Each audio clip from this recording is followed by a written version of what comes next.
নমস্কাৰ চাই আছে Assam north east news live সন্ধিয়াৰ সংবাদৰ সৈতে ষ্টুডিঅ'ত মই মুজাক্কিৰ নগাঁৱৰ কঠিয়াতলিত চোৰাং গৰুৰ বিৰুদ্ধে আৰক্ষীৰ অভিযান কালত 10টাতকৈও অধিক চোৰাং গৰু জব্দ কৰিবলৈ সক্ষম হয় আৰক্ষী এপিনে আৰক্ষীৰ খবৰ পোৱাতেই নাকা তালাচী চকীৰ পৰা গাড়ীৰ পৰা পলায়ন কৰে চালকে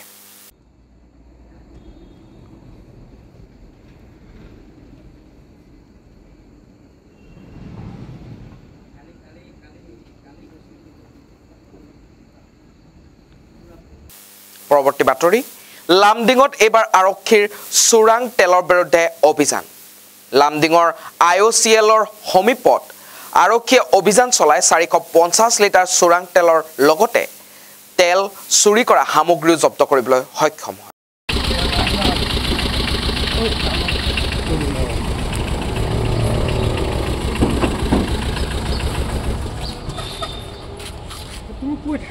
अरे আমি চলাইছি আয়া বল আমি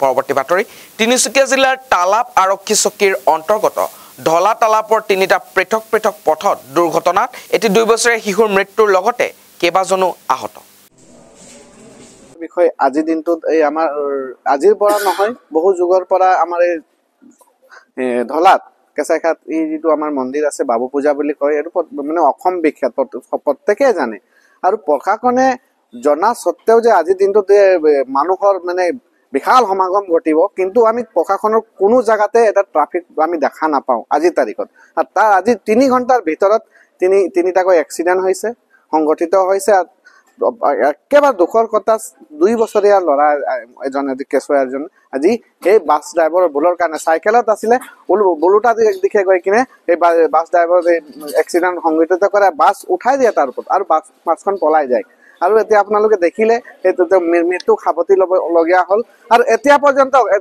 মই সাৰ্কুলাৰ বিচাৰক জনাইছো আমাৰ উপজিল্লাৰ যি বিষয়া আছে তেওঁকো জনালো কিন্তু এতিয়াও যদি আপুনি তালাপৰ পৰা দুনৱালৈকে আহক যিটো মানে বাইক বাছৰ উৎপাত গাড়ীৰ উৎপাত এতিয়া বিশাকপি ফেক্টৰীৰ আগতে তাত দোকান লগাই দিছে তাত ডাঙৰ গাড়ী তাত আছে আৰু মানে মানুহ অহা যোৱা সাধাৰণ মানুহ অহা যোৱা কৰিব পৰা নাই ডেলিভাৰী বয় দুজন এতিয়া এক্সিডেন্ট হৈ ইয়াত সোমাই আছে মানে আজি প্ৰশাসনৰ যি ব্যৱস্থা লব লাগিছিলে যেনেকা বলবমত যি ঘটনা হল প্ৰশাসনৰ গাফিলতিৰ কাৰণে এই মানে কেঁচুৱাখুটিৰ মানে যি মৃত্যুবৰণ কৰিব লগা হল আজি বাবু পূজাৰ দিনত নিৰীহ লোকৰ মৃত্যু হৈছে একমাত্ৰ প্ৰশাসনৰ বলৰ কাৰণে প্ৰশাসনৰ একো ব্যৱস্থাই নাই আমি আপোনালোকে এতিয়া দেখিব পাব যে ৰাস্তাত এজনো পুলিচ কৰ্মী নাই যে বাইক কেনেকৈ যাব লাগে গাড়ী কেনেকৈ যাব লাগে জানে তেওঁলোকে যে বহুত মানুহৰ সমাগম হ'ব আজি মন্ত্ৰী MLA আহক প্ৰত্যেকটা ঘাটে CRP আৰ্মি পুলিচ লগাই দিব এটো 2-3 দিনলৈকে লগাই দিব কিন্তু আজি ইমান ডাঙৰ সমাগম হৈছে বাবু পূজাত আৰু বাৰম্বাৰ এক্সিডেন্ট হৈছে তেওঁলোকে গম পায়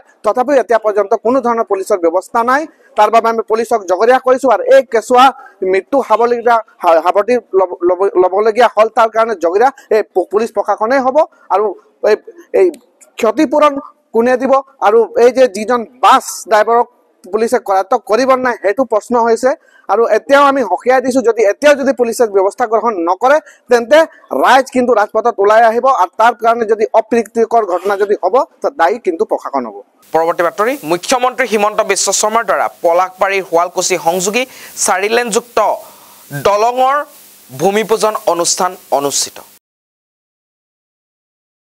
কিমান খুশি সব আপোনালোক আটাই জানে যে আগতে আমাৰ এই ইয়াতে আমাৰ মুখ্যমন্ত্ৰী মহোদয়ৰ ভাষণত জনালে যে এখন ব্ৰহ্মপুত্ৰ দলঙৰ পিছত 40 বছৰ লাগিছিল দ্বিতীয়খন দলং হোৱাৰ পিছত তাৰ পিছত অসম আন্দোলনৰ পৰিপ্ৰেক্ষিতত দলং আৰম্ভ হৈছিল তেনেকুৱা ধৰণৰ কিমান আন্দোলন কিমান মানুহে শ্বহীদ হোৱাৰ পিছত দলং আমি এখন পাবলৈ সক্ষম হয় আগতে কিন্তু এতিয়া আমাৰ ভাৰতৰ মাননীয় প্ৰধানমন্ত্ৰী নৰেন্দ্ৰ মোদী ডাঙৰীয়াৰ তেওঁৰ সবল নেতৃত্ব আৰু আমাৰ বৰ্তমান অসমৰ মুখ্যমন্ত্ৰী ডক্টৰ হিমন্ত বিশ্ব শৰ্মাদেৱৰ তেখেতৰ যিটো এটা কৰ্মৰ প্ৰতি যিটো স্পৃহা তেখেতৰ যিটো এটা ইচ্ছা যে আমাৰ ভাৰতবৰ্ষৰ ভিতৰত অসমখনক শ্ৰেষ্ঠ 5খন ৰাজ্যৰ ভিতৰত এখন প্ৰতিপন্ন কৰাৰ যিটো তেওঁৰ যিটো এটা মনৰ ইচ্ছা সপোন এটা সেই সপোনটোক প্ৰতিপন্ন কৰাৰ কাৰণে তেখেতে আজি কাম কৰি গৈছে। আমি পলাশবাৰী সমষ্টিবাসীৰ ৰাইজ হিচাপে, দক্ষিণ কামৰূপবাসীৰ ৰাইজ হিচাপে আমি নথৈ আনন্দিত, সঁচাকৈ আমি আনন্দিত। আমি মানে দক্ষিণ কামৰূপ জিলাৰ তৰফৰ পৰা অসমৰ মাননীয় মুখ্যমন্ত্ৰী ডক্টৰ হিমন্ত বিশ্ব শৰ্মাক ভগৱানৰ ওচৰত প্ৰাৰ্থনা জনাইছোঁ, তেখেতে যাতে ভগৱানে কুশলে মংগলে ৰাখে। পলাশবাৰী সমষ্টিৰ বিধায়ক হেমন্ত ঠাকুৰীয়াকো আমি ভগৱানৰ ওচৰত প্ৰাৰ্থনা জনাইছোঁ, তেখেতে যাতে ভালে থাকক, প্ৰত্যেকে ভালে থাকক আৰু এনেকৈ আমাৰ ডেভেলপমেণ্টৰ কামবিলাক এখনৰ পিছত এখন এটা ডেভেলপমেণ্টৰ কামবিলাক যাতে হৈ তেতিয়ালৈ সম্পূৰ্ণ চাওক। এইটো আমাৰ মুখ্যমন্ত্ৰী মহোদয়ে আমাক জনাইছে 2028 চনৰ জুন মাহ। আপোনালোকে গম পাইছে আগতে কামবিলাক কেনেকুৱা আছিল। আগতে কামবিলাক আৰম্ভ হৈছিল, শেষ হোৱাৰ কোনো নিৰ্দিষ্ট সীমা নাছিল। 5 বছৰ, 10 বছৰ, 15 বছৰ প্ৰথমতে আছিল। আমাৰ ইয়াতে এখন দলঙত আপোনাৰ বাজেট ধাৰ্য কৰে 2,000 কোটি, গৈ গৈ গৈ সেইখন দলং 4,000 কোটি টকা হ'ব লগা অৱস্থা হয়। কাৰণ কি কামবিলাক বহুত দেৰি হয়। এতিয়া মুখ্যমন্ত্ৰী মহোদয়ে একদম পূৰা টাইম বাউণ্ড আপোনাৰ 2028 চনৰ জুন মাহত দলং উদ্বোধন কৰিব, পূৰা টাইম বাউণ্ড। যদি বিশেষ ভগৱান নকৰক, যদি প্ৰাকৃতিক কিবা দুৰ্যোগ নহয়, সেইকাৰণে আজি আমি অসমৰ মাননীয় মুখ্যমন্ত্ৰীক আকৌ এবাৰ বিশেষভাৱে পলাশবাৰী সমষ্টিবাসী ৰাইজ হিচাপে ধন্যবাদ জনাইছোঁ। এই অসমৰ ৰাইজৰ লগতে পলাশবাৰী সমষ্টিৰ ৰাইজৰ এটা ঐতিহাসিক দিন। ইতিমধ্যে ভূমিপূজন অনুষ্ঠানত উপস্থিত থাকি অসমৰ মাননীয় মুখ্যমন্ত্ৰীয়ে তেখেতৰ বক্তব্যত অসমৰ উন্নয়ন বিষয়ে বিভিন্ন ধৰণৰ কথা কৈ গ'ল। আমি পলাশবাৰী সমষ্টিৰ এগৰাকী নাগৰিক হিচাপে আমি অসমৰ মাননীয় বলিষ্ঠ মুখ্যমন্ত্ৰী মহোদয়ক শতকোটি প্ৰণাম জনাইছোঁ যে তেখেতে যি উন্নয়নৰ ধাৰা অব্যাহত ৰাখিছে অসমকে ধৰি উত্তৰ পূৰ্বাঞ্চলৰ ক্ষেত্ৰত, আৰু পলাশবাৰী শুৱালকুছি সংযোগী দলঙেৰে আমাৰ যিটো দূৰত্ব কমাই হ্ৰাস কৰি মানুহৰ মাজত সম্পৰ্ক স্থাপন কৰাৰ ক্ষেত্ৰত যি ভূমিকা গ্ৰহণ কৰিছে, তাৰ বাবে আমি মাননীয় মুখ্যমন্ত্ৰী মহোদয়ক শতকোটি প্ৰণাম জনাইছোঁ, ধন্যবাদ জ্ঞাপন কৰিছোঁ, আৰু ইয়াৰ লগে লগে আমাৰ পলাশবাৰী সমষ্টিৰ বিধায়ক মহোদয়কো আন্তৰিক ধন্যবাদ জনাইছোঁ। ধন্যবাদ। পৰৱৰ্তী বাতৰি। অসমীয়া কলা সংস্কৃতি ধৰি ৰখাৰ প্ৰয়াসে যোৰহাটৰ এখন বিদ্যালয়ৰ অনুষ্ঠান। বিদ্যালয়খনৰ ছাত্ৰ ছাত্ৰীৰ লগতে শিক্ষক শিক্ষয়িত্ৰী, অতিথি তথা সাংবাদিকসকলৰ উপস্থিতিত নখোৱা পৰ্ব উদযাপন। আপোনাৰ মহিমা আপুনি বেকত কৰি দিয়ক, কৰিও পৰিত্ৰাণ দিয়ক, কৰি অন্নব্ৰহ্মসাৰ অন্নব্ৰহ্মই কৰি আছে জগত উদ্ধাৰ। এই এনেকুৱা আজি আৰু এই নতুন নবান্ন আমাৰ চিনামৰা জাতীয় বিদ্যালয়ৰ সমূহ পৰিয়ালৰ একত্ৰিত হৈ ইয়াতে এই নবান্ন সংযোগ কৰিছে। ইয়াতে আৰু প্ৰভু ভগৱন্তৰ লগতে ঈশ্বৰ ভকত পুনৰৰ্থে আজি আমি ভগৱন্তৰ চৰণত মাত্ৰ একান্ত সেৱা জনোৱা হৈছে। এই সেৱাত আমাৰ হয়তো অনেকখিনি ছিদ্ৰ নহ'বলৈ নহৈছে, সৰ্বছিদ্ৰখিনি প্ৰভু ভগৱন্তই নিছিদ্ৰ কৰি নীলগৰ ঢৌ নীলগত মাৰ নিয়াই অনেক শত্ৰু নাশ কৰি জলযান চেঁচা কৰি পৃথিৱীযান শান্ত কৰি হৰিয়ে মনৰ বাঞ্ছিত পূৰ্ণ কৰি যাতে ইয়াৰ পৰা কোনোদিনে বিচ্ছিন্ন নহয়, সকলোৰে যাতে অন্ন আৰু যি সংযোগ সেই সংযোগ যাতে সকলোৱে লাভ কৰক।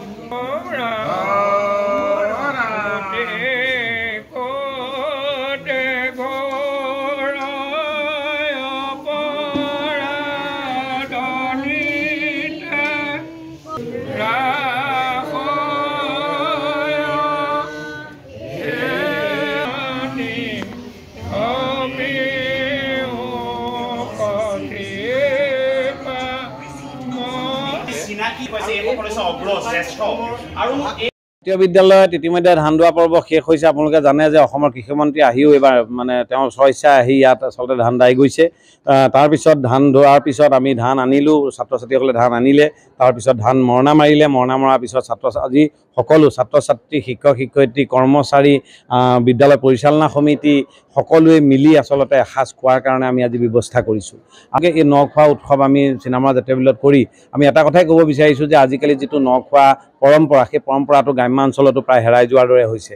তো সেইকাৰণে আজি চিনামৰা জাতীয় বিদ্যালয়ৰ নতুন প্ৰজন্মই যাতে নখোৱা পৰ্বনো কেনেধৰণে উদযাপন কৰে সেই কথা যাতে দেখে, তাৰ কাৰণে আমি ভকত শুশ্ৰূষাৰ পৰা আৰম্ভ কৰি আজি আচলতে আমাৰ যিটো খাদ্য তালিকাত যদি আপোনালোকে চায়, আমি হাঁহৰ মাছে কোমোৰাৰে আঞ্জা বনাইছোঁ।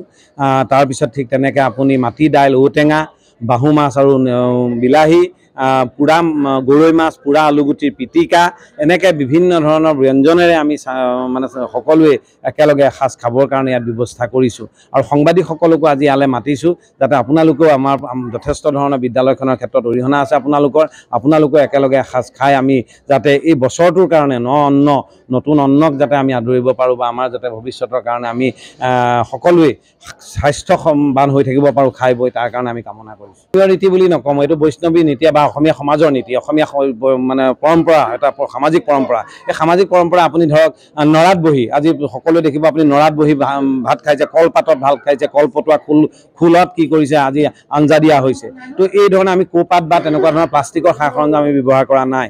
তো সেইকাৰণে তেনেকুৱা ধৰণে আমি দেখুৱাইছোঁ আমাৰ কলপাতখনৰ যিটো পৰম্পৰা, এইটো চহকী পৰম্পৰা গাঁৱে গাঁৱে আছে, কিন্তু আজি টাউনবিলাকত হেৰাই গৈছে।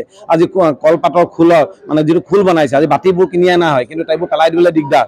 আজি কলপাতৰ কলপতুৱাৰ খোল বনোৱা হৈছে, তাত আমি বাছৰ আঞ্জা দিছোঁ। ঠিক তেনেধৰণে আমি কি কৰিছোঁ, ছাত্ৰ ছাত্ৰীসকলক অসমীয়া কৃষ্টি সংস্কৃতি ঐতিহ্য পৰম্পৰা আৰু কেনেকৈ ধৰণে আমাৰ অসমীয়া সমাজখন চহকীভাৱে চলি আছে আজি তাৰিখলৈকে সেই কথাটো দেখুৱাবলৈ যত্ন কৰিছোঁ। পৰৱৰ্তী বাতৰি, হোজাইৰ জৱাহৰ নবোদয় বিদ্যালয় স্থাপনক লৈ এতিয়া অসম ৰাজ্যিক বিজেপিৰ SC মৰ্চাৰ ৰাজ্যিক কাৰ্যনিৰ্বাহকে ভূয়সী প্ৰশংসা কৰে ডক্টৰ হিমন্ত বিশ্ব শৰ্মা। আজি আমি কেন্দ্ৰীয় বিদ্যালয় পাইছোঁ নৰেন্দ্ৰ মোদীৰ দ্বাৰা, তাৰ কাৰণে আমি নৰেন্দ্ৰ মোদী গভৰ্ণমেণ্টক ধন্যবাদ জনাবলৈ বিচাৰিছোঁ।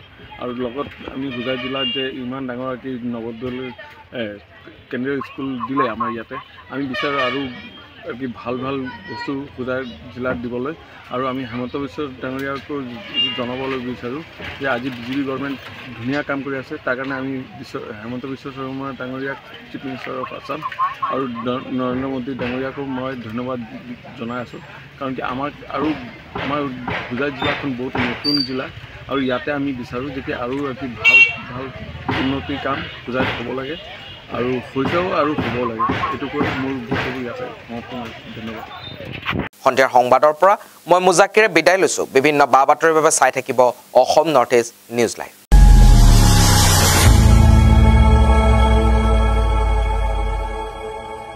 খবৰৰ আঁৰৰ খবৰ, ব্ৰেকিঙৰ হুলস্থুলৰ মাজত ৰৈ যোৱা সমাজৰ নেতিবাচক বহু খবৰ, ৰাজনীতিৰ পৰা সমাজনীতিলৈ, খেল জগতৰ পৰা কৃষি খণ্ডলৈ, ছবি জগতৰ পৰা সাহিত্য চৰ্চালৈ, বৰাক ব্ৰহ্মপুত্ৰৰ লগতে উত্তৰ পূবৰ সাতভনী সামৰি অসমৰ সংবাদ জগতত নতুন সংযোজন Assam north east news live 24/7।